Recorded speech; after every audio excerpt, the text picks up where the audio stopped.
Ito ang first setup namin ng bago naming tent. At grabe, excited na excited talaga kami. Paano ba naman kasi noong last camping namin, binaha kami. As in, biglang pumasok ang tubig sa tent. Hindi pa kami marunong maglagay ng canopy, tapos hindi rin pala waterproof yung tent namin. Kaya naman dali-dali kong kinuha mga bata at pinalipat sa sasakyan. Kami ni Joel, ayun, para kaming basang sisiw.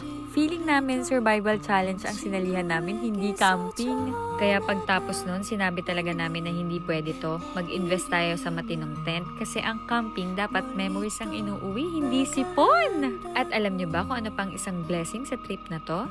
Napakatahimik ng campsite sa wakas. Kasi sa totoo lang, sa dami ng camping namin, para lagi kaming may premium seat sa concert ng Camp Neighbors. May karaoke, may malakas magkwentuhan, may tawanan hanggang alas 12. Kaya minsan nagkakatitigan na lang kami mag-asawa na parang, may bahay naman kasi tayo, bakit dito tayo nagpapahinga? Kaya naman good tent, plus good weather, plus tahimik na campsite. Hay, talaga namang mapapasabi ka na, kailan kaya ulit? Ayun lang, mag-iingat kayo.